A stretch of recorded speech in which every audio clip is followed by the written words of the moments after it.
नमस्कार, अमर उजाला.com देख रहे हैं आप। मैं हूं आपके साथ पल्लवी।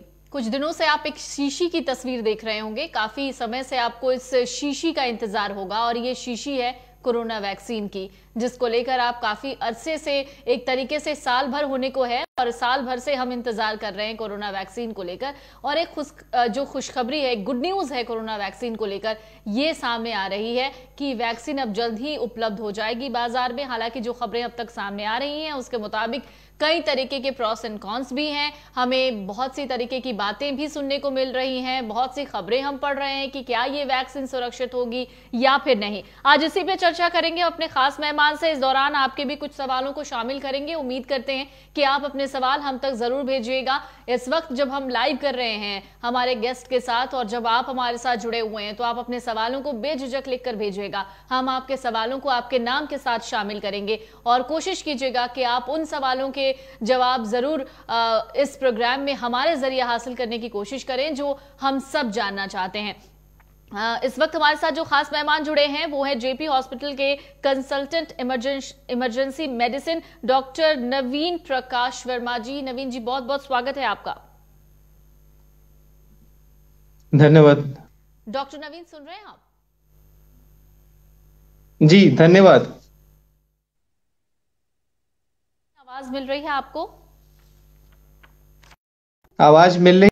आ रही है, आपकी आवाज आ रही है। नवीन, चूंकि आजकल हम सबसे ज्यादा कोरोना को लेकर परेशान हैं, लेकिन जो खबरें अब तक हमारे पास पहुंची है बतौर गुड न्यूज वो ये कि कोरोना वैक्सीन अब जल्द ही हमको मिल जाएगी और कहा भी जा रहा है कि इसकी उपलब्धता जल्द ही मार्केट में भी हो जाएगी। लेकिन सवाल ये है कि ये जो वैक्सीन आएगी, इसको लेकर जितने भी मिथ्स भी बाजार में फ्लो कर रहे हैं, उनमें कितनी सच्चाई सबसे पहले आप देखते हैं बतौर डॉक्टर? और सबसे पहला जो एक सवाल है मेरा वो ये कि ये वैक्सीन कितनी सुरक्षित होगी?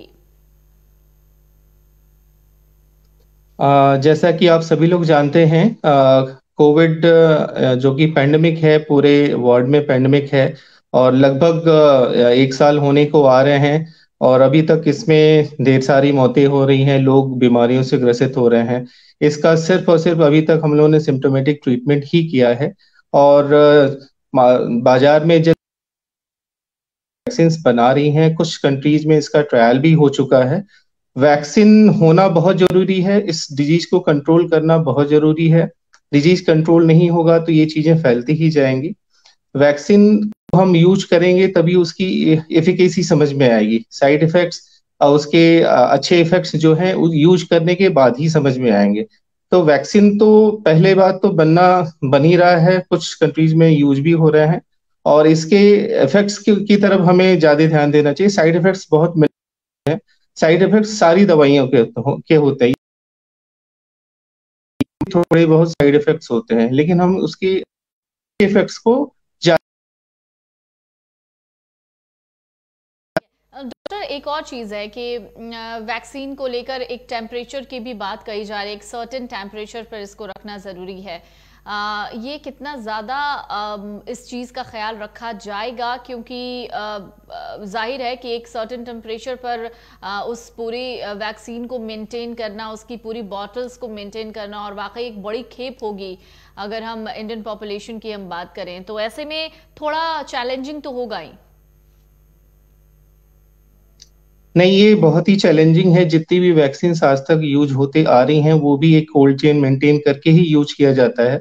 जहां तक कि अभी न्यूज मिला है उसमें यह है कि कुछ जो अभी वैक्सीन अदर कंट्रीज में यूज हो रही हैं वो -70 -60 डिग्री टेम्परेचर पर उनको रखना, उनकी कोल्ड चेन को मेंटेन करना जरूरी है। लेकिन लार्ज नंबर पर, बहुत बड़े पैमाने पर इस कोल्ड चेन को मेंटेन कर पाना हमारी कंट्री के लिए तो बहुत थोड़ा सा चैलेंजिंग पार्ट है। अदर कंट्रीज तो उनका इन्वायरमेंट और सारी फैसिलिटी सर्विसेज अच्छी हैं, नंबर ऑफ पॉपुलेशन वहाँ का कम है, तो उसके हिसाब से वो सारी चीजें तो मेंटेन हो जा रही हैं। लेकिन कि कुछ कंपनियां ऐसी हैं कि जो लो टेम्परेचर पर जिस हम वैक्सीन की पेटेंसी मेंटेन कर सकें उस पर अभी काम चल रहा है। तो कोल्ड चेन उतना ही इम्पोर्टेंट है वैक्सीन की एफिकेसी के लिए, उतना ही प्रभावकारी होगा। जहां कोल्ड चेन मेंटेन नहीं होगा, वैक्सीन का प्रभाव, वैक्सीन की एफिकेसी उतनी कम होगी। तो कोल्ड चेन मेंटेन करना तो इम्पोर्टेंट है वैक्सीन के लिए। बहुत सी खबरें आ रही हैं धीरे जी धीरे सामने। इनमें बहुत से, अगर हम बाकी देशों की भी रिपोर्ट्स अगर हम देखें या फिर उनके वैज्ञानिकों के कुछ शोध सर्वेज देखें तो उनमें चीजें हैं कि उनको लोगों को वो ये चेतावनी दे रहे हैं कि इस तरीके से वैक्सीन मत लगवा। से पहले कुछ कुछ खास बातों का आपको कई एक वैक्सीन लगाने से पहले जो तैयारियां होती हैं आ जाती है जल्द ही तब, तो मुझे भी किस तरीके से प्रिपेयर करना पड़ेगा खुद को? वैक्सीन्स जितने भी अभी तक मार्केट में आए हैं ये प्री टेस्टेड हैं और वैक्सीन से रिलेटेड एलर्जीज होती हैं, लेकिन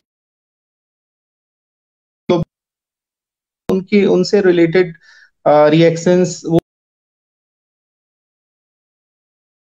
सारे इम्यूनोग्लोबुलिन्स हम एक टेस्ट डोज देते हैं और टेस्ट डोज के बाद यदि कोई रिएक्शंस नहीं है तो उस चीज को हम आगे के लिए चलते हैं या वैक्सीन को हम देते हैं।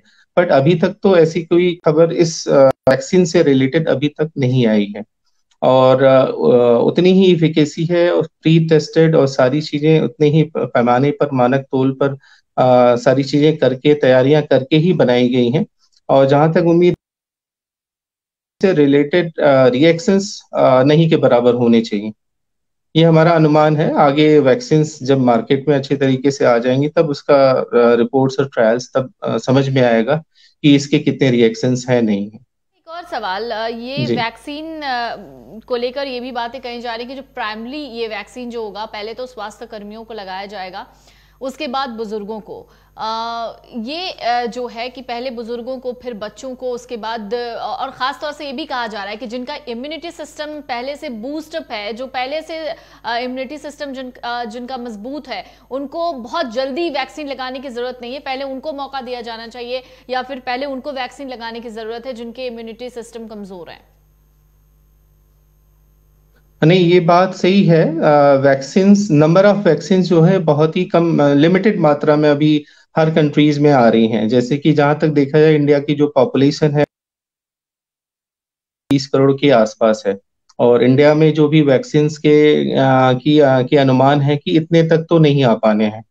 तो हमारी प्रायोरिटी ये होनी चाहिए कि जो कोविड मरीजों का जो तुरंत इलाज कर रहे हैं जैसे स्वास्थ्य कर्मचारी, पुलिस कर्मचारी, इसके अलावा जो ओल्ड एज है, जीरियाट्रिक पेशेंट, प्लस जो जिनकी कोमॉर्बिडिटीज जाते हैं जैसे कि ब्लड प्रेशर है, शुगर है, किडनी पेशेंट है, हार्ट के पेशेंट है, इम्यूनो कॉम्प्रोमाइज्ड है, जिनकी इम्यूनिटी स्ट्रांग नहीं है, प्रायोरिटी इनको पहले वैक्सीन देने की होनी चाहिए। जिनकी इम्यूनिटी पहले से बूस्टअप है, जितना स्ट्रांग है, उनको हम बाद में देने का प्राविधान बनाना चाहिए।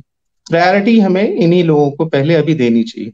जहां फिर वैक्सीन की अवेलेबिलिटी इजी हो जाए देन उसके बाद मतलब सारी जनता को वैक्सीन मिलना चाहिए। एक और चीज जी मैं समझना चाहूंगी, अब कोई प्रेग्नेंट वुमेन है या फिर कोई और गंभीर बीमारी से ग्रसित इंसान, अगर हम ये कहें कि जैसे आप खुद एक डॉक्टर हैं, आपको चीजें आपसे मैं क्या पूछूं उन चीजों के बारे में, लेकिन आप जानते ही होंगे कि अगर कोई प्रेग्नेंट लेडी है और उसके लिए बहुत सी ऐसी दवाएं जो जनरल दवाएं हैं वो भी मना होती हैं, और बहुत से ऐसे गंभीर बीमारी वाले भी जो लोग हैं उनको भी जनरल दवाएं मना होती हैं, ऐसे में वैक्सीन उनको लगाना, इसके लिए भी सारी चीजों पर ख्याल रखा गया है?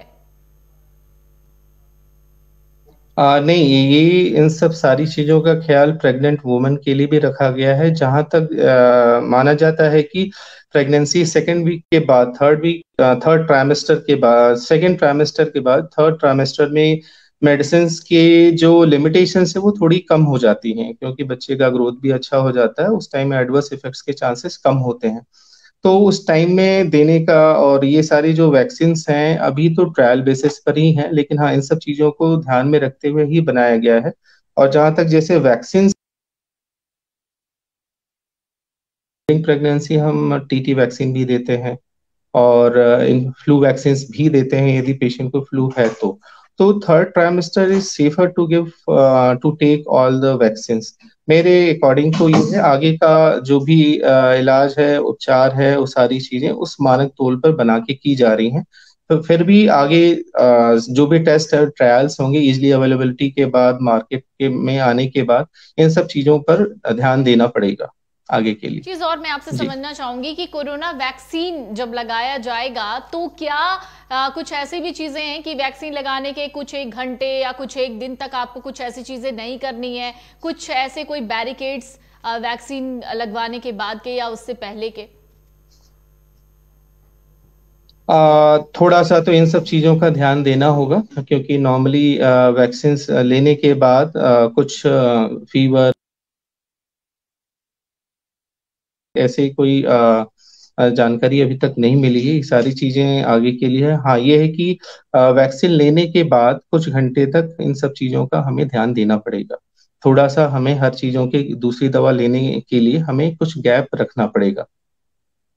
एक जी। आखिरी सवाल आपसे जानना चाहेंगे कि जिनको कोरोना हो चुका है, जो कोविड सर्वाइवर हैं, उनको हम्म। सबसे पहले वैक्सीन लगाया जाना जरूरी है या फिर नहीं?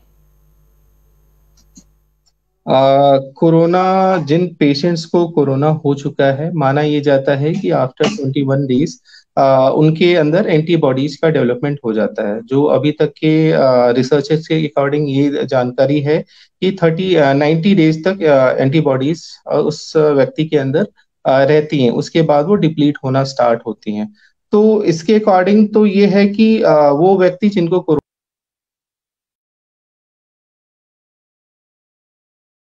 लेकिन ऐसा भी नहीं है कि जिनको एक बार कोरोना हो चुका है उनको कोरोना नहीं होना है, रिकरेंस भी हो रहे हैं। तो प्रायोरिटी बेसिस पर इनको ना रख के जो आगे के स्वास्थ्य कर्मचारी, पुलिस कर्मचारी या geriatric patient, immuno compromise patient, उनकी प्रायोरिटी पहले भी वैक्सीन मिलनी चाहिए, लेकिन प्रायोरिटी इन लोगों की पहले होनी चाहिए, जैसे कि जो मैंने पहले अभी बताया। आपका डॉक्टर नवीन हमारे साथ जुड़े जी। रहने के लिए और इतनी अच्छी जानकारियों के लिए, क्योंकि कोरोना वैक्सीन से रिलेटेड जितनी भी खबरें इस वक्त मार्केट में फ्लोट हो रही हैं उन सारी खबरों को हम पढ़ भी रहे हैं और उनसे रिलेटेड जितनी भी जानकारियां हैं वो जानकारी हमारे पास भी हैं, लेकिन एक सर्टेन जानकारी होना किसी भी डॉक्टर से ये जरूरी है। और इस प्रोग्राम के जरिए हमने कोशिश की है कि वैक्सीन से जुड़ी हुई जितनी भी प्रॉपर जानकारी है वो हम आप तक पहुंचाएं। अगर आपको हमसे कोई सवाल पूछना है तो आप कॉमेंट बॉक्स में लिखकर हमें जरूर बताइएगा, हम कोशिश करेंगे आपके सवालों के जवाब आपके कमेंट बॉक्स में लिखकर आपको जरूर बताएं। तो अगर कोविड से जुड़ी हुई कोई जानकारी आपको चाहिए तो अमर उजाला पेज पर भी आप जाकर पढ़ सकते हैं। अपडेट चाहिए डेटा से संबंधित तो वो तमाम अपडेट्स आपको वीडियो के जरिए देखना चाहते हैं तो अमर उजाला के वीडियो सेक्शन में जाकर आप देख सकते हैं। बहुत बहुत शुक्रिया हमारे साथ जुड़े रहने के लिए आप तमाम लोगों का। डॉक्टर नवीन इस वक्त हमारे साथ जुड़े रहे, बहुत बहुत शुक्रिया आपका भी। नमस्कार।